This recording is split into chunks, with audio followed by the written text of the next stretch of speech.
మార్చడానికి మాకు సహాయం దయచేయకుండా మీకే స్తోత్రం ప్రభావ. అనేక లోకానుసారమైనటువంటి వాటిని వెళ్ళకుండా మాకు సహాయం దయచేయకుండా మీ మార్గాన్ని నడుచుకోవడం మాకు సహాయం దయచేయకుండా మీకే స్తోత్రం ప్రభావ. అందులో మందిరానికి వస్తారని మాకు జ్ఞానాన్ని దయచేయకుండా మీకే స్తోత్రం చేస్తున్నాం. అవును ప్రభావ. ప్రభావ 10th class ఎగ్జామ్స్ మరియు ఎగ్జామ్స్ జరుగుతున్న ప్రభావ వాళ్ళందరికీ జ్ఞానం తెలివి దయచేసి ప్రభావ వాళ్ళ ప్రభావ ఎగ్జామ్ రాసేటప్పుడు సహాయం చేయడానికి కూర్చుంటుంది. అవును ప్రభావ. ఎంతోమంది ప్రభావ అనారోగ్యంతో ఆర్థిక ఇబ్బందులతో బాధపడుతున్నారు. సరే వాళ్ళందరికీ ప్రభావ మీ గాయపడిన హస్తంతో ఇంటి వాళ్ళ రోగాన్ని స్వస్థపరచండి ప్రభావ. మీకే స్తోత్రం ప్రభావ. అన్నారు ప్రభావ ఎంతోమంది ప్రభావ స్వస్థపరిచిన ప్రభావ మీకే స్తోత్రం ప్రభావ. వాళ్ళందరికీ జ్ఞాపకం చేసుకునిస్తారు. ఎంతో గొప్ప వేస్తారు, ఎంతో శుభ్రతలు వేస్తారు. మీకే స్తోత్రం ప్రభావ. అవును సార్. ఎన్నో కుటుంబాలు ప్రభావ ఎన్నో వేదనలు ప్రభావ ఎన్నో ఉన్నాయి ప్రభావ. వాటిని అన్ని తొలగించలేసారు. వాళ్ళ కుటుంబంలో ఆటంకాలు రాకుండా సహకరించుకున్నారు. ప్రతి ఒక్కరు ప్రభావ మీ నామాన్ని ఎదుగుతాను సహకరించిన ప్రభావ. అందరినీ మహిమ కాపాడుచిన ప్రభావ. ప్రతి ఒక్కరిని ఎదురువారు కూడా మీ మార్గంలో ఉంచడానికి సహకరించుకున్నారు. మీకే స్తోత్రం ప్రభావ. అవును వచ్చిన పిల్లలైతే ప్రభావ ఎవరైతే ప్రభావం మందిరానికి వస్తాం ప్రభావ మీకు స్తోత్రం ప్రభావ. అలాగే ప్రభావ పాటలు విన్నవారు ప్రభావ ప్రతి ఒక్కరిలో వాళ్ళందరూ ప్రభావం అందరికీ వచ్చినప్పుడు వాళ్ళకి సహాయం దయచేయకుండా మీకే స్తోత్రం ప్రభావం. అవునేసా అని దినము ప్రభావ మేము అందరానికి వచ్చినట్టు మాకు సహాయం దయచే ప్రభావ. మీకే స్తోత్రం ప్రభావ. మీకే స్తోత్రం చేసే అవును ప్రభావ. ప్రభావ మేము కూడా వాక్యాన్ని చెప్పేటప్పుడు మాకు మీ కృప దయచేయ ప్రభావ. మీ జ్ఞానం దయచేయ ప్రభావ. మీకే స్తోత్రం ప్రభావ. వాటిని అమలు బాగా చేసేటప్పుడు మాకు సహాయం దయచేయకుండా మీకే స్తోత్రం ప్రభావ. ప్రాధాన్యత వినిపించలేసారు. వాక్యం వినిపించలేసారు. మీకే స్తోత్రం ప్రభావ. అవునేసారా ప్రభావ. ఇప్పుడు వచ్చిన ప్రతి ఒక్కరిని దీవించి ఆస్వాదించలేసారు. మీకే స్తోత్రం ప్రభావ. అబ్రహ్మ ప్రభావ వాళ్ళందరికీ బాధ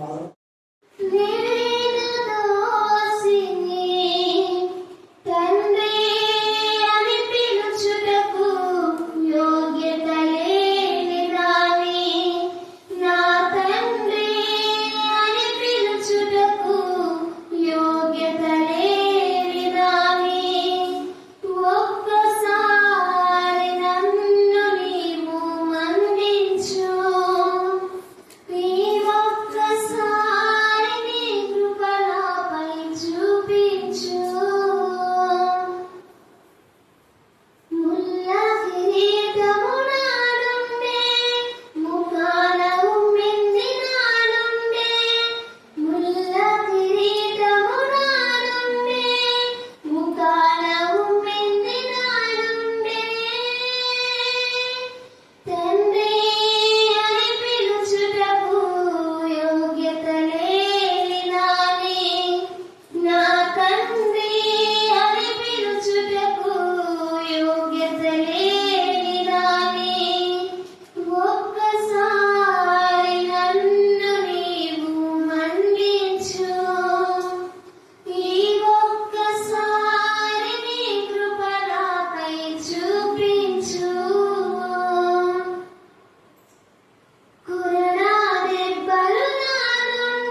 బలపరుస్తున్నారు. ఏసైకి వందనాలు, స్తుతులు, స్తోత్రం చెల్లించుకుంటున్నాం ప్రభా. స్తోత్రం స్తోత్రం స్తోత్రం స్తోత్రం స్తోత్రం చెల్లిస్తున్నాం ప్రభా. రెండు మార్లను ఆరాధించే ఒక శక్తిని, వాహాన్ని, ఆరోగ్యంగా దయచేయడం ప్రార్థిస్తున్నాం ప్రభా. రెండంత ఆశీర్వాదాలు అనుగ్రహించమని ప్రార్థిస్తున్నాం. ఈ సన్నిధిలో గడిపిన తండ్రి ఏసైని మా ఊరి వద్ద ఆశీర్వాదాలు కొంచుకోవాలని ప్రార్థిస్తున్నాను. నా స్తోత్రం విషయానికి స్తోత్రంకి స్తోత్రంకి స్తోత్రం. ఏది ఎంత మాత్రం తక్కువ చేసి దేవుడు కాదని నేర్పించుకున్నారు ఏసైని కోరుతున్నాను తండ్రి. జ్ఞాపకం చేసుకోమని ప్రార్థిస్తున్నాను. నా స్తోత్రం స్తోత్రం. ఈ సన్నిధిలో ఒక దినం గడుపుట 1000 దినాలంటే శ్రేష్టంగా సెలవు చేసే ప్రతిదినం గడుపుతున్నాం ప్రభా. 8 శ్రేష్టమో మేము మాకు అనుగ్రహించమని ప్రార్థిస్తున్నాం. అవును ప్రభు, కాపుదలను బట్టి నీకు వందనాలు తండ్రి. స్తోత్రం. అవును ప్రభు, నీకు నడిపింపుని బట్టి నీకు వందనాలు చూపిస్తున్నాం ప్రభా. స్తోత్రం స్తోత్రం. ఆత్మఫలంలో తండ్రి మేము ఫలించడానికి నీకు దయచేయమని ప్రార్థిస్తున్నాం. ఆత్మ యొక్క బలాన్ని శక్తిని అనుగ్రహించమని ప్రార్థిస్తున్నాం. అవును ప్రభా, మా సంబంధం ఎగ్జామ్స్ నీకు జ్ఞాపకం చేసుకుని ప్రార్థిస్తున్నాం. వేస్ట్ చేసుకోగా చదువుకోవడానికి కూడా నీకు దయచేయమని ప్రార్థిస్తున్నాం. ప్రభాన్ని తీయడానికి నీకు దయచేసి స్తోత్రం. అవును ప్రభా, నీ అనుకోవడానికి ఎవరిని మేము జ్ఞాపకం చేసుకున్న దేవుడు కాదు ప్రభా. ప్రతి ఒక్కరిని మీరు జ్ఞాపకం చేసుకున్న దేవుడు వందనాలు, స్తుతులు, స్తోత్రాలు చెల్లిస్తున్న ప్రభా. గూఢ మర్మాలు, సత్యాలు తండ్రి తెలుసుకోవడానికి నీకు దయచేసి స్తోత్రం. స్తోత్రం స్తోత్రం. తప్పక మానడానికి నీకు దయచేసి స్తోత్రం. అవును ప్రభా, పాపం మీ ప్రార్థన చెప్పకుండా నీకు దయచేసి ప్రార్థిస్తున్నాం తండ్రి. స్తోత్రం. వాటిని మేము జ్ఞాపకం చేసుకోమని ప్రార్థిస్తున్నాం తండ్రి. మధ్యాహ్న సమయంలో జ్ఞాపకం చేసుకుంటాం. హామీలను వచ్చిన చిన్న పిల్లలు కూడా మీరు జ్ఞాపకం చేసుకుంటాం. రైతులను జ్ఞాపకం చేసుకుంటాం. టీచర్ని జ్ఞాపకం చేసుకుంటాం. మీకు వచ్చిన వాస్తవాన్ని జ్ఞాపకం చేసుకొని ప్రార్థిస్తున్నాం. మీకు స్తోత్రం, మీకు స్తోత్రం, మీకు స్తోత్రం చెల్లిస్తున్న ప్రభు. ఆనందంతా మీరు ప్రార్థిస్తున్నాను. నా తండ్రి ప్రియాంకం బట్టి నా తండ్రి అక్కడ ప్రవళికం బట్టి డాక్టర్ నా ప్రభ నా తండ్రి దేవ మీ నామంలో మీ రక్తంలో ప్రిస్కిరాన్ని కరుణాపీఠంలో ఎత్తిపడుతున్నాం. డాక్టర్ భావన నా తండ్రి మీ కరుణాపీఠంలో ఎత్తిపడుతున్నాం. డాక్టర్ బెస్సిని మీ కరుణాపీఠంలో ఎత్తిపడుతున్నాం. ఈ దినమందు ఉపాధ్యాయులందరూ నా ప్రభ ఈ ప్రార్థనలో ఏకీభవిస్తున్నందుకు మేము స్తుతిస్తున్నాం, మహిమపరుస్తున్నాం, గణపరుస్తున్నాం, ఆరాధిస్తున్నాం. వెనాడ చిరుషులు వేయిస్తున్నాం, గద్దించి పాదాలుగా బంధించమని ప్రార్థిస్తున్నాం. అనేక మంది నా తండ్రి 4th ఇయర్ మెడికల్ మా తండ్రి దేవ మరి నా తండ్రి ఆ బిడ్డలకు వచ్చినటువంటి ఆ యొక్క సమస్య ఎయిడ్స్ నామలో లయపరచమని ప్రార్థిస్తున్నాం. ఆపరేషన్ థియేటర్లో అనేక మంది భయపడుతున్నారు నా తండ్రి మేము వింటున్నాం. వారికి మీరు ధైర్యం దయచమని ప్రార్థిస్తున్నాం తండ్రి. స్తోత్రం. పేషెంట్ చూసినప్పుడు కానివ్వండి దేవ నా ప్రభ నా తండ్రి మరి శవ పరీక్షకు వెళ్ళినప్పుడు కూడా నా తండ్రి బిడ్డలు మీరు ధైర్యపరచమని ప్రార్థిస్తున్నాం. ఎస్యా మీ జ్ఞానాన్ని వివేకం దయచండి తండ్రి. ఏ విధానంలో మా తండ్రి శవ పరీక్ష చేసి వారు మంచి డాక్టర్స్ గా ఉత్తీర్ణత పొందడానికి భయం, కలవరం, అలజడి ఎయిడ్స్ నామలో లయపరచమని ప్రార్థిస్తున్నాం. ఆపరేషన్ థియేటర్ లో కూడా జ్ఞానాన్ని వివేకాన్ని మీ బిడ్డలు మీరు దాయించమని ప్రార్థిస్తున్నాయి. స్తోత్రం. కనికరం తండ్రి కృపదాయించండి, కృపదాయించండి, కృపదాయించండి, కృపదాయించండి, కృపదాయించండి. ఈ యొక్క మధ్యాహ్న కాల సమయంలో మా తండ్రి ఎంతమంది బిడ్డలు అయితే నా ప్రభా ఎగ్జామ్ రాయబోతున్నా వారందరికీ కూడా ఘనమైన విషయాన్ని ఇస్తున్నారు. మీ జ్ఞానం వివేకం ఇస్తున్నారు, ధైర్యం కలుగజేస్తున్నారు, మెమరీ పనులు కలుగజేస్తున్నారు. దేవ మరి చేపట్టుకొని వారిని రాయిస్తున్నారు. అందుకే మీకు వందనాలు స్తుతులు స్తోత్రం చెల్లించుకుంటున్నాం. ఈ మధ్యాహ్న కాల సమయంలో ప్రత్యేకించిన మధ్యాహ్న హైదరాబాద్ లో ఉన్న జైలుని జ్ఞాపకం చేసుకుని అందరూ బలహీనత కొట్టివేయండి. దేవ సహోదరి హేమలత మీరు జ్ఞాపకం చేసుకోండి. బిడ్డలు మీరు ఇచ్చిన స్వస్థపడి ఇంకా పూర్ణ స్వస్థ మీ రక్తం ఆమె నరంలో ప్రోక్షించమని ప్రారంభిస్తున్నారు. ఈ మధ్యాహ్నం ప్రతి బిడ్డ సిలువ విలువ తెలుసుకోవడానికి మీకు రాయించండి. దేవ సిలువలో మీ కాల్చిన రక్తం ఎప్పుడు వృధా కాదంటే దేవ మీ రక్తం ద్వారా పాప క్షమాపణ మీరు చెందాడు. మీ రక్తం ద్వారా పాప శుద్ధి చేసేదాడు. మీ రక్తం ద్వారా విడుదల విమోచన ఇచ్చేవాడు తండ్రి. మీ యొక్క రక్తం ద్వారా స్వస్థత, మీ రక్తం ద్వారా ధైర్యం, మీ రక్తమే నా ప్రభావ నాకు తండ్రి మా జీవితంలో సమృద్ధిని కలుగజేసేది ప్రభా. స్తోత్రం దేవ మీకే స్తోత్రం, మీకే స్తోత్రం, మీకే స్తోత్రం, మీకే స్తోత్రం, మీకే స్తోత్రం. మీ రక్తమైన ఈ వాక్య నిబంధనను మా ప్రభా మేము నిబంధన కట్టుబడే విధంగా నిబంధనలో నా ప్రభా నా తండ్రి జీవించే విధంగా మార్కు సువార్త 13వ అధ్యాయము 24 నుంచి 30 వరకు చదువుతున్నాం. ఆ దినములలో ఆ శ్రమ తీరిన తర్వాత చీకటి సూర్యుని కమ్మును, చంద్రుడు తన కాంతిని ఇయ్యడు, ఆకాశమనే నక్షత్రములు రావు, ఆకాశమందలి శక్తులు కదిలింపబడును. అప్పుడు మనుష్య కుమారుడు మహాప్రభావంతోనూ మహిమతోనూ మేఘారుడే వచ్చుట చూచెను. అప్పుడు ఆయన తన దూతలను పంపి భూమి అంతం మొదలుకొని ఆకాశాంతం వరకు నలుదిక్కుల నుండి తాము ఏర్పరచుకున్న వారిని పోగు చేయించును. అంజూరపు చెట్టును చూచి ఒక ఉపమానం నేర్చుకొనడి. దాని కొమ్మ ఇంకా లేతదై చిగురించినప్పుడు వసంతకాలం సమీపంగా ఉన్నదని మీకు తెలియను. ఆ ప్రకారమే మీరు ఈ సంగతులు జరుగుట చూచినప్పుడు ఆయన సమీపంలోనే ద్వారంని దగ్గరనే ఉన్నాడని తెలుసుకుని ఇవన్నీ జరుగు వరకు ఈ తరము గతింపదని నిశ్చయంగా మీతో చెప్పుచున్నాను. ఆకాశంను భూమిను గతించును కానీ మనలు గతింపవు. దేవుని మనతో మాట్లాడారు. అనేక మందికి శ్రమలు వస్తాయి. యేసయ్య రాకడలో హేయమైన వస్తువు దేవుని మందిరాల్లో నిలబడుతుంది. ఒకటి. రెండవది ముఖ్యంగా గర్భిణీ స్త్రీలకు పాలించు వారికి శ్రమ అన్నాడు. మూడవది ప్రభు దినము ఎప్పుడొస్తుందో తెలియదు కాబట్టి ఏర్పరచబడిన వారి కోసమే ఆ యొక్క అంటే శ్రమల దినాలు కొంచెం దేవుడు తక్కువ చేశాడు అని మనం లేఖన భాగంలో చూస్తున్నాం. అబద్ధపు క్రీస్తులు చాలా మంది వస్తారు. వచ్చి వాళ్ళు ఏర్పరచబడిన వారినే మోసం చేస్తారంట. అందుకనే ఏర్పరచబడిన వారు మోసంలో పడిపోకుండా యేసే ముందుగే మనకు తెలియజేస్తున్నాడు కాబట్టి మనం జాగ్రత్తగా ఉండాలంట. సమస్తమైన మరి ప్రవర్తనలో దేవునికి ఇష్టంగా ఉంటే మనం ఎత్తబడతాం. మరి ఈ సమయం అందు ఈ శ్రమలన్నీ అయిపోయిన తర్వాత యేసు ప్రభువు యొక్క రాకడ, ఆయన రాకడ ఎక్కడ ఉంది అంటే మేఘారుడై. ఏంటి చెప్పండి అందరూ? ఈరోజు ధ్యానాంశం ఏంటంటే యేసయ్య మేఘారుడై వచ్చుడా. చెప్పండి అందరూ. గట్టిగా చెప్పాలా?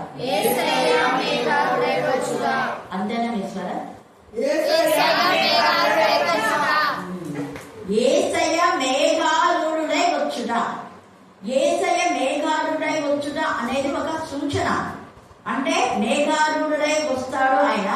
తర్వాత ప్రతి నేత్రం ఆయన చూస్తారట. ఎవరెవరు చూస్తారంటే ఆయన పొడిచిన వాళ్ళు కూడా చూస్తారంట. ఇది మరి విచిత్రం కదా. ఆయన పొడిచిన వాళ్ళు ఎక్కడ చూస్తారమ్మా అని మనం అనుకుంటాం. చూడండి అపోస్తల కార్యం 1వ అధ్యాయం. మీరు ఇంటికి వెళ్ళిన తర్వాత 1 నుంచి 10 దాకా చదవండి. ఇప్పుడైతే 7, 8 వచనాలు చదవండి. అపోస్తల కార్యం 1వ అధ్యాయం. కాలములను సమయములను తండ్రి తన స్వాధీనపరచుకుందని ఉన్నాడు. వాటిని తెలుసుకుంటా మీ పని కాదు. ఏదైతే చెప్పాడు మేఘారుడే వస్తాడు, ఇలా వస్తాడు, అలా వస్తాడు, మీరు జాగ్రత్తగా ఉండాలి అన్ని ముందుగానే ఆయన హింసించాడు అందరికి. యేసు ప్రభువుకి శిష్యులకు చెప్పి నేను మీతో చెప్పింది మీరు అందరితో చెప్పండి అన్నాడు. ఏసే రాకు గుర్తులు ఇవి ఇలా ఉంటాయి అని అన్ని చెప్పేసిన తర్వాత ఆయన చెప్పినట్లు ఏంటో వచ్చినాం. ఆయనను పరిశుద్ధాత్మ మీ మీదికి వచ్చినప్పుడు మీరు శక్తి నందెదరు కనుక యెరూషలేములోను యూదయ సమరయ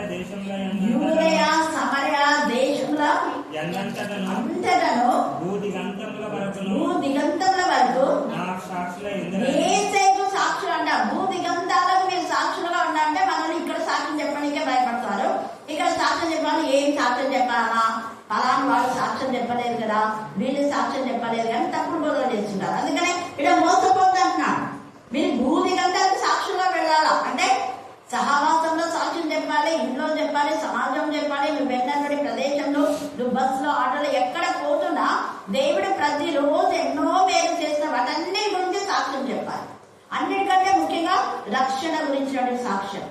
ఇలాగ పరిస్థితిలో నేను ఉన్నాను, దేవుడు తన స్వరక్తం ఇచ్చి నన్ను కడిగి రక్తంతో కొని నన్ను శుద్ధి చేసి ఆయన నామంలో నాకు సిలువేసి ఆయన రక్షణ హస్తములలో నన్ను దాచుకొని తన బిడ్డగా చేసుకున్నాడు అని ఖచ్చితంగా చెప్పాలి. పాపం అనే ఆ యొక్క రక్తంలో పొల్లుచున్న నన్ను ఆ పాపము రక్తం మరగా తీసివేయడానికి కెంపవలే ఎర్రగా ఉన్న పాపములు, తర్వాత ఈ యొక్క మరి దేవుడికి విరోధంగా ఉన్నటువంటి ఎర్రగా ఉన్న పాపాన్ని, కెంపవలే ఎర్రగా ఉన్న పాపాన్ని హిమములాగా చేయడానికి, గొర్రెబొచ్చులాగా చేయడానికి యేసే రక్తమే తగింది. ప్లస్ ప్లస్ మైనస్ అవుతుందా? మైనస్ మైనస్ ప్లస్ అవుతుంది. మన పాపము తొలగించడానికి యేసే రక్తమే చిందించాలి. అందుకనే మనం ధ్యానంలో కేవలం శిలువ ధ్యాన కూడికలో యేసు ప్రభుల వారి శిలువ శ్రమలు మాత్రమే కాదు, జనన మరణ పునరుద్ధానం జ్ఞాపకం చేసుకోవాలి. ఆ జనన మరణ పునరుద్ధానంలో యేసే జన్మించినప్పుడు అద్భుతం జరిగింది, యేసే మరణించినప్పుడు అద్భుతం జరిగింది. అంటే ఆయన సృష్టికర్తని తెలియచేయడానికి అది ఒక ప్రూఫ్ అన్నమాట. నిజంగా యేసయ్య, చాలా మంది యేసయ్య అంత సిల్వ సేవలో ఆడబరించాడు అని ఇప్పుడు చూడలేదు కాబట్టి వాళ్ళు అవివేకంగా మాట్లాడతారు. అప్పుడు అది వాస్తవం అని అందరికీ తెలుసు, ప్రపంచమంతా వాస్తవం తెలుసు కాబట్టి మొదటి లిపి గ్రంథమే. ప్రపంచంలో మొదట వచ్చినటువంటి లిపి ఈ గ్రంథమే. తర్వాత యేసయ్య వీటన్నిటిని రాసి ఉంచాడు. కారణం ఏంటికంటే మనమంతా తెలుసుకొని జాగ్రత్త పడాలి అని. అందుకనే ఆ యొక్క శక్తులన్నీ మన మత్తయి సువార్త 27లో 51 నుంచి మీరు చదవండి. సమాధులు తెరబడతాయి. సమాధులు ఎంత ఇదిగా పక్కనబందిగా వేసింటారు, అలాంటి సమాధులు తెరబడతాయి. తర్వాత ఆలయ తెర నడిమికి చిరుగుతుంది. ఆకాశ శక్తులు కదిలింపబడతాయి. సూర్యుడు అవన్నీ కూడా వాళ్ళంతా ఆయన మరణాన్ని చూడలేక చాటునైపోతారంట. సేమ్ అదే వల్ల ఆయన రాకడలో జరుగుతుంది. చూడండి 24లో ఆయన మరణంలో అద్భుతం జరిగింది, ఆయన జననంలో కూడా అద్భుతమే. యేసయ్య జన్మించినప్పుడు నక్షత్రం వచ్చింది, దేవదూతలు వచ్చినారు, వెలుగు ప్రకాశించింది. తర్వాత ఇక్కడ నుంచో ఉన్న జ్ఞానులు వచ్చారు. చూడండి ఎంత ఇదిగా. అలాగనే ఇక్కడ మనం చూస్తే ఇప్పుడు కూడా యేసయ్య ఎంత ఇదిగా ఆయన అంటున్నాడు కదా, మనలో ఉండడానికి మనకు తేటగా ముందు ఆయనది ఏది జననంలో జరిగిందో సేమ్ అదే మరణంలో జరిగింది. ఏది మరణంలో జరిగిందో తర్వాత ఆయన యొక్క పునరుద్ధారణే వెళ్ళేటప్పుడు కూడా అద్భుతాలు జరిగినాయి. ఆయన పునరుద్ధారణే వెళ్ళి మరలా తిరిగి వచ్చేటప్పుడు కూడా అదే అద్భుతాలు జరుగుతుంది. ఆయన కూర్చోండి. సరే, ఇక్కడ చెప్పాలి ఏ దినంలో? యేసే రాకడ దినంలో. శ్రమ అయిపోయింది. శ్రమల గురించి మనం చూసుకుందాం. ఆయన వచ్చేటప్పుడు ముఖ్యంగా గర్భిణీ స్త్రీలకు పాలించే వారికి శ్రమ అని మనం నిన్న నైట్ చూసుకున్నాం కదా. అక్కడ రాలేదు, నిన్న నైట్ ప్రత్యేక. ఇప్పుడు చాలా మంది అక్రమమైన సంబంధాల్లో కడుపులో బిడ్డ చనిపోతున్నారు, తర్వాత తీసేస్తున్నారు. శ్రమ కదా వాళ్ళకి శ్రమ. వాళ్ళు అవివేకంగా చేస్తున్నారు. మళ్ళీ తర్వాత నాకు కాల్ చేశాను, అక్క పొట్ట చాలా లవంగా ప్రాణం చేయంటే నాకు బిడ్డ దిగుతుంది. నువ్వు ఒకప్పుడు దేవుడి విరోధంగా అభాషణ చేసుకున్నావు, అందుకనే ఈ పరిస్థితి అని మొక్కానే చెప్పేస్తున్నాను. తర్వాత వచ్చేటటువంటి శ్రమలు వాళ్ళు ఆలోచించడంలా. ఇప్పుడు చేసిన పాపాన్ని కళ్ళు వేసుకోవడానికి మాత్రం వాళ్ళు ప్రయత్నిస్తున్నారు. ఆ తర్వాత పాలించే వారికి శ్రమ. పిల్లలు చనిపోతే తల్లులు ఎంత బాధపడుతున్నారు. తేటగా చేసే ముందే చెప్పారు. ఆయన రాకడలో ఇప్పుడు ఎక్కువ జరుగుతున్నాయి. అందుకే డాక్టర్స్ భయపడుతున్నారు. పొద్దున్న పిల్లలకి ఎంత ఆపరేషన్ చేయడంలో, తర్వాత శివం దగ్గర పరీక్షలోకి తీసుకుని భయపడుతున్నారు కొంతమంది డాక్టర్సే. అందుకే వాళ్ళ ధైర్యం కోసం మీరు ప్రార్థన చేయండి. చూడండి ఎంత ఇదిగా ఇక్కడ మాట్లాడుతున్నారు కదా. మార్చడానికి వాళ్ళు తీసుకువెళ్ళినప్పుడు కొంతమంది డాక్టర్స్ భయపడి పరిగెత్తించారు. ఇంకా డాక్టర్స్ అంతా భయపడితే ఆపరేషన్ చేసేది ఎట్లా కదా. అందుకే వాళ్ళ కోసం మీరు ప్రార్థన చేయండి. ఇక్కడ 24వ వచనంలో 13వ అధ్యాయము 24వ వచనంలో ఆ దినములలో శ్రమ తీరిన తర్వాత చీకటి సూర్యుని కమ్మని. యేసయ్య సిలువ అప్పుడు కూడా ఇదే జరిగింది. చీకటి సూర్యుని కమ్మనంట, చంద్రుడు తన కాంతిని ఇయ్యాడు. యేసయ్య యొక్క మరణాన్ని చూడలేకపోయారు. సృష్టికర్త, అయ్యో మమ్మల్ని సృష్టించిన సృష్టికర్త మరణం మేము చూడాలన్నా అనుకున్నారు. అదేంటి అసలు అని అనుకుంటున్నారు. అందుకనే అవి కూడా ఈ యొక్క సూర్య చంద్రులు వాడి కాంతిని ఇవ్వకుండా అవి చాటిపోతున్నాయి. తర్వాత ఆకాశం నుండి నక్షత్రాలు రావాలి. చాలా నక్షత్రాలు రాలి పడిపోతున్నాయి. ఈ రాలే నక్షత్రాలు ఎవరు అంటే దేవునికి విరోధంగా పాపం చేసే వాళ్ళు ఒకటి. ఆ దూతల్లో ఎవరు పాపం చేస్తే వాళ్ళు వెంటనే పడేస్తుంటారు దేవుడు. అలాగా పడినటువంటి దేవదూతలు కొంతమంది, ఇంకా కొంతమంది దూతలు పడి దేవుని గురించి తెలియజేస్తుంటారు. హల్లెలూయా, హల్లెలూయా, హల్లెలూయా. అందుకని ఇక్కడ అన్నాడు కదా, ఆకాశం అందరి శక్తులు కదిలింపబడను. అప్పుడు మనుష్య కుమారుడు అంటున్నాడు కదా. యేసు ప్రభుల వారు స్టిల్ నౌ మనుష్య కుమారులాగా ఉన్నాడు. మహిమ దేహంతో ఉన్నాడు. ద సేమ్ వే ఇక్కడ దూత అని చెప్తే ఎవరు అనుకుంటారు. అందుకని మనుష్యులలో పుట్టినటువంటి కన్య మరియ కుమారుడు ఆయన జన్మించాడు. ఆయన పరంలోకి వెళ్ళాడు. కానీ అదే కన్య మరియకు జన్మించిన కుమారుడే, ఇంకొక కాదు. ఆయననే పునరుద్ధాన శక్తితో మహిమ దేహంతో తండ్రి దగ్గర నుండి ఆయన కృపాశ నుండి నీ కోసం నా కోసం 24 hours ఆయన విజ్ఞాపనం చేస్తున్నాడు. మనం రోజుకు 2 గంటలు దేవుడికి ఇవ్వలేకపోతున్నాం. ఇప్పుడైతే 5 గంటలు దేవుడికి స్తోత్రం. హల్లెలూయా, హల్లెలూయా, హల్లెలూయా. ఎంత ధన్యులు. ఈ 50 రోజుల్లో 5 గంటలు దేవునికి ఇస్తున్నాం. దేవునికి స్తోత్ర. పగలు కదా, తర్వాత రాత్రి. ఇది ఎంత ధన్యత! నాకైతే చాలా సంతోషమైంది. చాలా మంది సంతోషపడి మేము కూడా ఏకీభవిస్తున్నామక అన్నారు. ఈరోజైతే టీచర్స్ ఎంతమంది ఏకీభవిస్తున్నారు ఈ టైంలో. కాబట్టి మనం జ్ఞాపకం చేసుకోవాలి. అందుకే ఇక్కడ చూడండి, మహిమతో, మహాప్రభావంతో, మహిమతో మేఘారుడై వచ్చిన చూసేదంట. అదే అపోస్తలుల కార్యమంతా నేను చదివితే అక్కడ అంటాడు, ఆయన వచ్చేటప్పుడు ఆయన పొడిచిన వారు కూడా ఆయన చూస్తారంట. ఈ మాట ప్రకటనలో కూడా రాస్తాడు. మేఘారుడే ఆయన వస్తాడు. ఎలాగైతే ఆయన మేఘంతో కొనిపోబడటం మీరు చూశారో అదే విధానంలో వస్తాడు సియోను కొండపైకి. సియోను కొండను మీరు అవమానపరిచారు. సియోను కొండను ఏమేమో మాట్లాడినారు. సియోను పైన ఓరుచుంపులు చూశారు. సియోను అవమానపరిచారు, నిందించారు, బాధ పెట్టారు.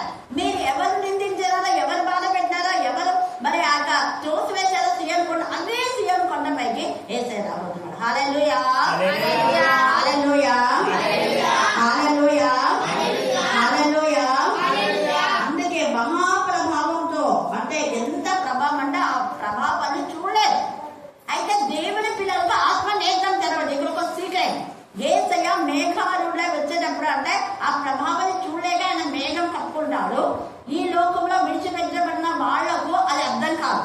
రెప్ప పాటున వస్తాడు ఆయన, కానీ ఏదో పెద్ద వెలుగు వచ్చిందని మాత్రం వాళ్ళు అనుకుంటారు. వెలుగు చూడలే కళ్ళు మూసుకుంటారు. వాళ్ళు కళ్ళు మూసుకునే ఆ టైంలోనే యేసయ్య దేవుని యందు మహిమెత్తి గల పిల్లలకు మనోనేత్రం తెరబడతాయి. కాబట్టి ఆయన మేఘారుడు అయినా మనం చూడగలుగుతాం. చూడగలిగిన మనంతా ఆయన రమ్మని ఆహ్వానిస్తూనే వెళ్ళిపోతాం. మనం వెళ్ళిపోయిన తర్వాత మళ్ళీ కాంగా అయిపోతుంది. ఏంటి అప్పుడంతా ఇంకా ఎంత అల్లకల్లో ఉంటాం. అరే నా పక్క ఇప్పుడు ఉన్నవాళ్ళు ఆ కూతురు ఎత్తబడుతుంది, ఒకసారి తల్లి ఎత్తబడుతుంది, ఒకసారి తండ్రి ఎత్తబడతారు, ఒకసారి భార్య ఎత్తబడుతుంది, భర్త ఎత్తబడతారు. ఎవరి లక్ష్యంలో ఉంటే వాళ్ళు ఎత్తబడతారు, మిగతా వాళ్ళతో విడిచిపెట్టబడతారు. ఏది పెద్ద వెలుగు వచ్చాప్పుడు మేము కళ్ళు మూసుకున్నా, మేము చూడలేకపోయినా ఆ కళ్ళు తెచ్చే లోపల ఎంతమంది అందరూ మా ఇంట్లో పిల్లలేదు, మా ఇంట్లో పిల్లలేదు, ప్రపంచం అంతగా అంత గడగడ వరకేస్తారు. అందుకే టీవీలు వచ్చింది. ఆ టీవీలో అంత న్యూస్గా అయిపోతుంది. అర్థం కాదు, ఎవరికి అర్థం కాని పరిస్థితి. ఇంతమంది ఎలాగ వెళ్ళిపోయారు. ఎవరైనా వచ్చి వీళ్ళని తీసుకుపోయారా అనడానికి ఒక ఇద్దరు కాదు కదా, కొన్ని లక్షల మంది ఎదుర్కొని పోయబడుతున్నారు. లక్షల మందిని అందరూ కూడా కొనిపోబడుతున్నారు. అప్పుడు ఎంత విచిత్రం, ఆశ్చర్యం. యేసయ్య మరణప్పుడు కూడా ఆశ్చర్యమే. అక్కడ ఉన్న శతాధిపతి నిజంగా ఆయన దేవుని కుమారుడని సాక్షాత్కరించాడు. హల్లెలూయా, హల్లెలూయా, హల్లెలూయా. తర్వాత అప్పుడు ఆయన తన దూతలను పంపించడండి. ఇక్కడ నక్షత్రాలు రావునని చెప్పాను కదా, దూతలు. ఆ దూతలన్నీ కిందికి వస్తాయి. దూతలను పంపి భూమి అంతము మొదలుకొని ఆకాశ అంతం వరకు నలుదిక్కుల నుండి తాను ఏర్పరచుకున్న వారిని పోగు చేయను. వాళ్ళు ఒక్కొక్క దూత వాళ్ళని వచ్చి చేతి పట్టుకొని యేసయ్య దగ్గర తీసుకుంటారు. ఒక్కొక్కరికి ఒక దూతను దేవుడు ఇచ్చుంటారు. రక్షణ పొందిన అందరికీ ప్రతి ఒక్కరికి ఆయన దూతలు ఉంటారు. ఆ దూతలే మనల్ని సరైన వేలో బ్రేక్ చేస్తుంటారు. ఆ దూతలే మనం కొన్నిసార్లు మన మైండ్ లో ఆలోచన చెప్తుంది, ఇదిగో ఇది రైట్ వే కాదు, ఇక్కడికి వెళ్ళండి, ఇక్కడికి వెళ్ళండి, ఇక్కడ ఇది ఒక సైతాన్ శోధన ఉంది, ఈ శోధన మీరు ఓవర్కమ్ చేయండి. నిజంగా ఆ దూతలే అలా తోడుండి మా తిరుసకు ఆ పెద్ద నాగుపామును చంపే కృపరించారు. ఏ కుక్కలు పాములు చంపన్నారు. చాలా పెద్దదని చెప్పాలంటే కోబ్రా భయంకరమైన నాగత రాజు కదా. ఎంత అది మీరంతా వీడియోలో చూసినారు. దాని శక్తి కాదు, నాకు అర్థమైంది. ఆ టైంలో ప్రార్థన జరుగుతుంది, ఎందుకబ్బా ఇది ఎట్లా జరుగుతుంది అని నేను అలా వెళితే అప్పుడు కూడా నాకు కనపడలేదు, చుట్టుకొని ఉంది అది ఎక్కడో. తర్వాత అది నాకు చూపించి మళ్ళీ నా వైపు చూసి నా దగ్గరికి వచ్చి మళ్ళీ అక్కడికి పోతుంది. అట్లా 4 times ఇస్తుంది. అప్పుడు నాకు స్ట్రైక్ అయ్యి అక్కడ ఏమో ఉన్నట్టుంది, ఎలక ఉందేమో అని నేను ఆ యొక్క సెల్ ఫోన్ వేసి లైటింగ్ వేసి చూస్తే అక్కడ పెద్ద అమ్మాయి అని ఊరుకుందా. దాన్ని చూసి దానికి ఇంకా బలం వచ్చింది, ధైర్యం వచ్చింది.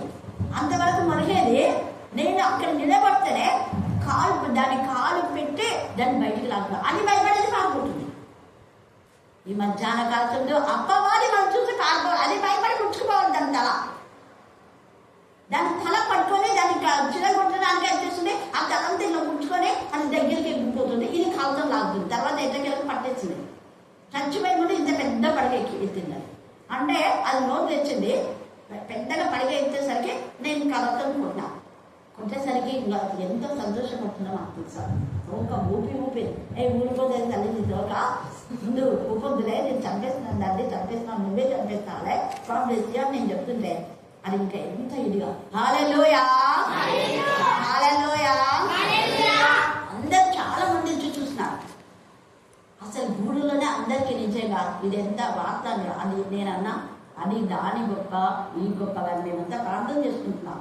ఆ తలపై పడినప్పుడు తెలుస్తాం అది ఏ టైంలో సోపాల కిందికి పోవచ్చు. కానీ దేవుడు చేసినాక తన దూతలను పంపే దేవుడు నేను తీసుకువెళ్తాడు. అయితే మనం ఎలాగో ఉండాలి అంటే మన క్యారెక్టర్ దేవుడికి మహిమకరం. ఇందాక ప్రార్థన చేసిన వీళ్ళంతా చాలా మంది ప్రార్థన చేపించాం. సలోమి, సంజీవ, మేల్ టీచర్, అఖిల్ వీళ్ళందరూ కూడా ప్రార్థనలు మరి చేసిన ప్రార్థనలో ఒకటే చెప్పాను, దేవా మేము పరిశుద్ధంగా ఉండి వీళ్ళు ఆశ్రయించబడాలి. ఇంకా ఎంతమంది పాపంలో ఉన్నారో వాళ్ళందరినీ కాపాడు. అందుకనే ఇది ప్రార్థన మనం పెట్టుకున్నాం. వాక్యం ఎంత ధ్యానం చేస్తామో అంత ఆశీర్వాదం.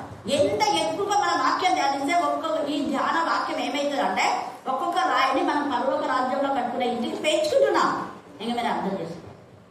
అందుకనే మీరు వాక్యం వినండి అని చెప్పేది. అందుకే ఒట్టి ప్రార్థన కాదు, ప్రార్థన చేయాలి ఖచ్చితంగా.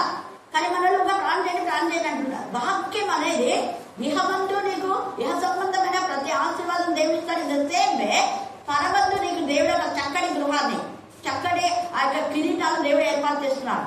నువ్వు ఎంత వాక్యం వింటే అన్ని స్టోన్స్ వదులుతుంటారు కిరీటం.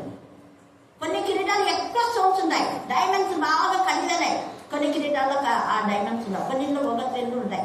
కొన్ని కిరీటాలు చిన్నగా ఉంటాయి, కొన్ని పెద్దగా ఉంటాయి, కొన్ని చిన్నగా ఉంటాయి, కొన్ని పెద్దగా ఉంటాయి. పెద్ద ఇల్లు కావాలంటే మనం ఏం చేయాలి? ఎక్కువ కావాలి, అవునా కదా? వింటారా? మరి వాక్యం ఎక్కువ వింటే అక్కడ నీకు పరలోకంలో మంచి శ్రేష్టమైన గృహాన్ని దేవుడు ఇంకా లేకపోయినా పర్వాలేదు ఇక్కడ కూడా ఇస్తాడు. దేవుడు తన పిల్లలు ఎప్పుడు మరి అలాగా భిక్షగాల్లాగా దరిద్రులాగా చేయాలి. మనం దరిద్రులుగా ఉండకూడదనే ఆయన దరిద్రుడే వచ్చాడు. ఆయన మేఘాలులై వచ్చి నిన్ను తీసుకువెళ్ళి అక్కడ ఫలంలో శ్రేష్టమైన అక్కడ ఉంచాలని ఇష్టపడుతున్నాడు. అయితే మనం ఎలాగో ఉండాలంటే ప్రకటన 14 మీరు కండక్ట్ చేసుకోండి. అక్కడ ఉంది ఎవరు ఎత్తబడేవాళ్ళు అని.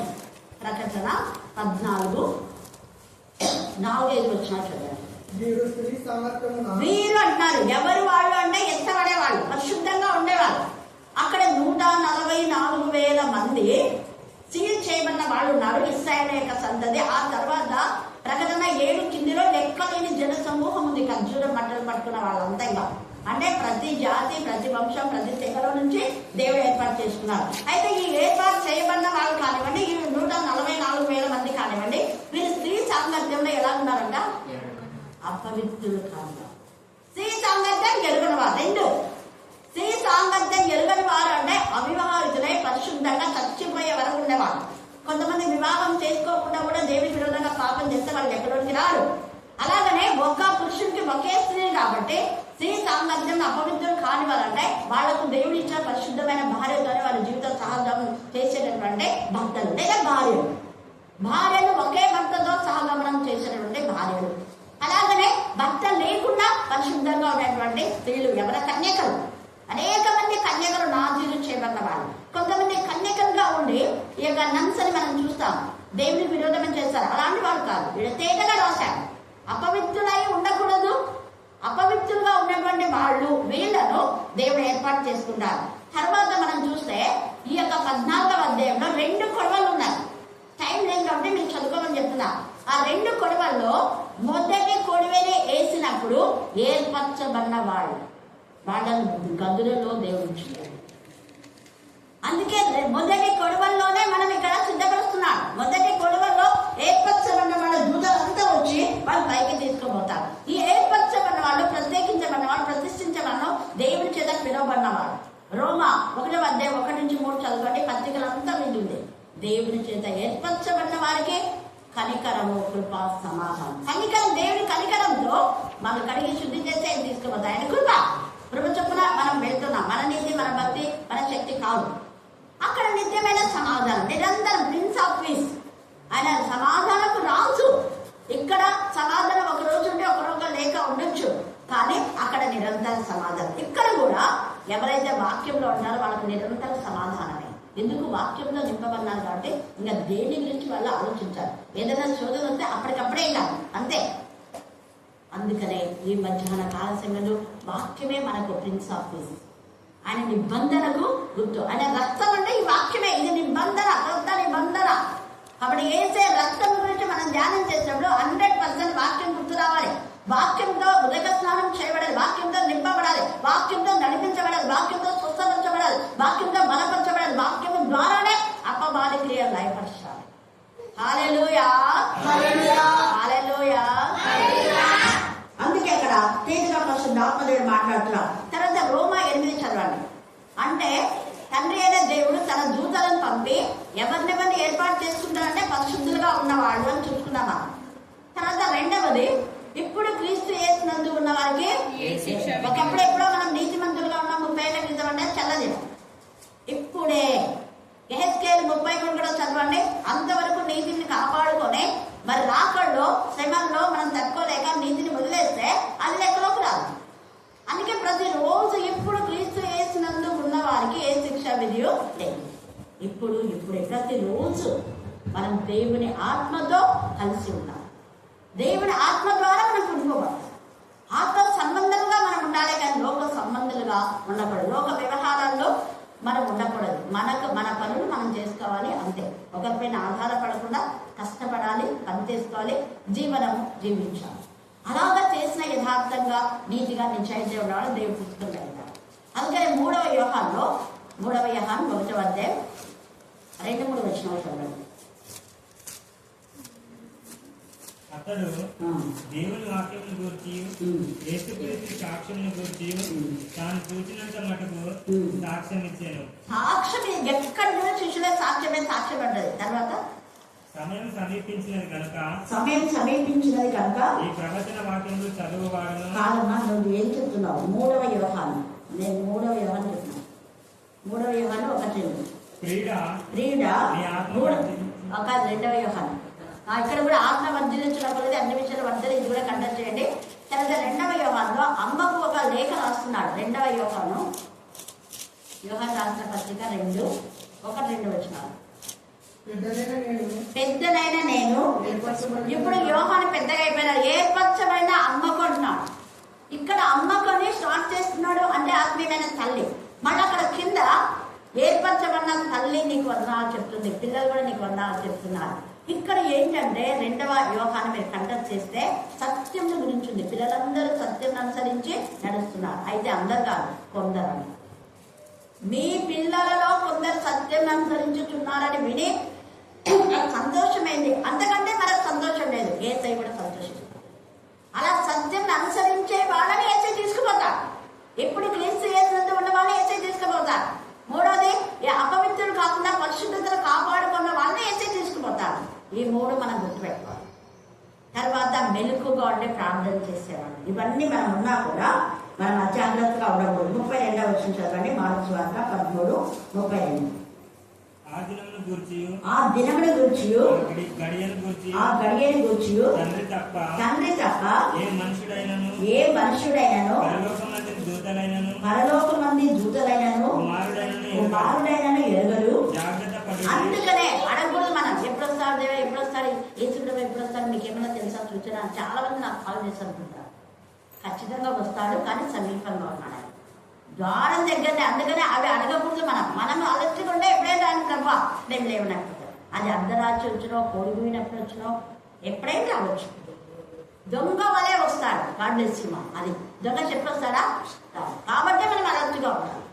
ఎప్పుడు పరిశుద్ధతను కాపాడుకోవాలి. ప్రతిరోజు వాక్యంగా మనం సరి చేసుకుంటూనే ఉండాలి. ఒకవేళ పాపం చేసినప్పుడు ఏసే వస్తే అంతవరకు నువ్వున్న మంచిదంతా ఉసుకే. ఇప్పుడు చేస్తే ఈ పాపమే లెక్కలకు వస్తాడు, విడిచిపెట్టాలి.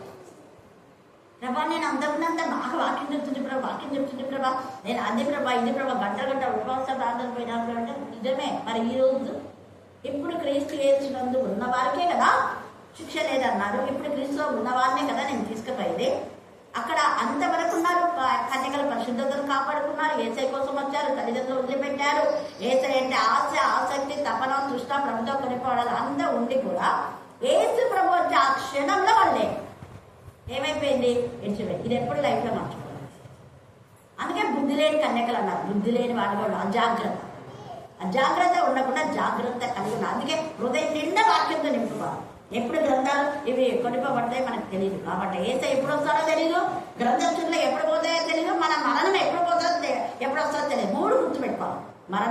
మరణం ఎప్పుడో మనకు తెలియదు. యేసయ్య ఎప్పుడు వస్తాడో మనకు తెలియదు. గ్రంథ చుట్టలు ఎప్పుడు ఎక్కడ పెడితే మనకు తెలియదు కాబట్టి వాక్యంతో నింపబడాలి. ఈ వాక్యం ఎంత చదివితే అంత ఆశీర్వాదం ఇహపరములలో అపవాదిమైన విషయం. అందుకని ఇక్కడ అంటున్నాడు కదా, పరలోకమందరి దూతలు కూడా చెప్పాడు, కుమారుడు కూడా తెలియదు. యేసు ప్రభు వాళ్ళ శిష్యులు అడిగారు యేసు ప్రభు, కానీ అది తండ్రికే నేను అడగకూడదు అంటాడు. తర్వాత జాగ్రత్త పడాలి, మెలకుగా ఉండాలి, ప్రార్థన చేయాలి. ఇది మనం చేయాలి. మనం చేయవలసింది పాపం చేయకుండా జాగ్రత్త పడాలి. మనం చేయవలసింది మెలకుగా ఉండి ప్రార్థన, నిద్రపోకుండా ప్రార్థన కాదు, ప్రార్థన చేసి నిద్రపడం కాదు, మెలకుగా ఉండి ప్రార్థన చేయాలి. తర్వాత ఇంటి యజమానులు ప్రొద్దుకి వచ్చునో, అర్ధరాత్రి వచ్చునో, గోడుకువినప్పుడు వచ్చునో, తెల్లవారినప్పుడు వచ్చునో, ఎప్పుడు వచ్చినో మీకు తెలియదు.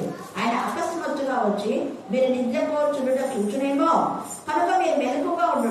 నేను మీతో చెప్పుచున్నది అందరితో చెప్పాలి. ఇప్పుడు మీరు చేయాల్సింది ఇది. మీ పని ఏంటంటే మీకు హోంవర్క్ ఏం చేయాలో మీరు చెప్పండి. హోంవర్క్ చెప్పండి. హోంవర్క్ ఏం చేయాలి? ఇప్పుడు విన్నదంతా అందరూ చెప్పాలా? మరి చెప్తున్నారా? చెప్తేనే మీకు ఆశీర్వాదం. ఎంతమంది చెప్తారో మీ ఇష్టం. అందరి దగ్గర అన్నాడు చూడండి, నేను మీతో చెప్పుచున్నది అందరితోనూ చెప్పుచున్నాను, మెరుగుగా ఉంటాను. మీరు కూడా చెప్పాలి. నేను చెప్తున్నా అందరితో, మీరు కూడా అందరితో చెప్తేనే మీకు బ్లెస్సింగ్. కాబట్టి దేవుని సత్యాన్ని దాచుకోక అనేకులకు సత్యాన్ని బయటపరుస్తాం. దేవుడు లేఖన భాగాన్ని దీవించి ఆశీర్వదించుగాక. ఆమేన్, ఆమేన్, ఆమేన్. ఈ సమయం మన మధ్యలో నిరీక్షణ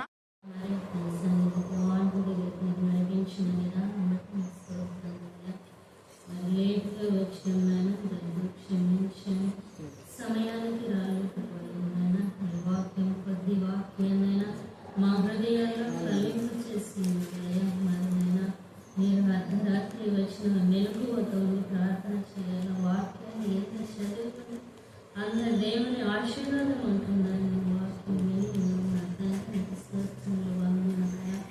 ప్రభా. మరి నేను ఇక్కడ చేరి ఉన్నటువంటి ప్రతి బిడ్డను కూడా మీరు పేరు పేరును ఆశీర్వదించండి, దీవించండి. నైనా మేము బుద్ధి లేని కన్నికల వల్లే కాకుండా ప్రభా, బుద్ధి కలిగిన కన్నికల వల్లే మెలకువ కలిగి స్తుతించే భాగ్యాన్ని మాకు దయచేయమని అడిగించున్నాం. ఆశీర్వదింపబడితే మీరు సహాయం చేయండి. మీ జ్ఞానాత్మతో బిడ్డలందరూ నింపండి అయ్యా. మీకు స్తోత్రములు, వందనాలు ప్రభా. ప్రభా నాన్న మరి యేసయ్య ప్రతి బిడ్డ అవసరతలను మీరు తీర్చే దేవుడు ప్రభా. మీకు స్తోత్రములు, వందనాలయ్యా. ప్రతి బిడ్డ హృదయ రాష్ట్రాలను ఎరిగిన దేవుడు ప్రభా. మీకు స్తుతులు, స్తోత్రములు, వందనాలు చెల్లిస్తారు ప్రభా. ప్రతి బిడ్డ హృదయ రాష్ట్రాలను ఎరిగిన వారి అవసరతలు, వారి ప్రభా, వారి సమస్యలను మీరు తీర్చిందంటే మీకు స్తోత్రములు, వందనాలు నా ప్రభా. యేసయ్య మరి నా తండ్రి మా బిడ్డల్ని కూడా మీరు జ్ఞాపకం చేసుకోండి అయ్యా. ఇక్కడ చేరిన ప్రతి బిడ్డను కూడా మీరు జ్ఞాపకం చేసుకోండి అయ్యా. యవ్వన బిడ్డలందరినీ మీరు ప్రభా మీ చేతుల్లో గట్టిగా బిడ్డల్ని పట్టుకొని యవ్వన ప్రాయంలో నా కాడిని మోయటం మంచిదని సెలవిచ్చు ప్రభా. ఈ బిడ్డలనైనా సాతాను చిక్కుల్లో పడకుండా మీరు రక్షించండి తండ్రి. మీ రెక్కల చాటు నా బిడ్డల్ని దాచుకోండి. మీ సిలువ చాటు నా బిడ్డలందరినీ మరుగుపరుచుకోండి అయ్యా. మీ జ్ఞానాత్మక బిడ్డల్ని నింపండి అయ్యా ప్రభా. మీకు స్తోత్రం, మీకు స్తోత్రం, మీకు స్తోత్రం, మీకు స్తోత్రం అయినా. ఇప్పటి వరకు నా తండ్రి మా పట్ల మీరు చేసిన మేలులకునైనా కోట్లాది స్తుతులు, స్తోత్రములు, వందనాలు చెల్లిస్తారు అయ్యా. మీకు స్తోత్రం, మీకు స్తోత్రం, మీకు స్తోత్రం, మీకు స్తోత్రం, మీకు స్తోత్రం నాయన ప్రభా. మీ కృప చూపించండి అయ్యా, కనికరించండి నాయన ప్రభా. మరి మధ్యాహ్న సమయంలో నా తండ్రి ఈ కొద్ది ప్రార్థన ఆశీర్వదించి దీవించి త్వరగా రానైనా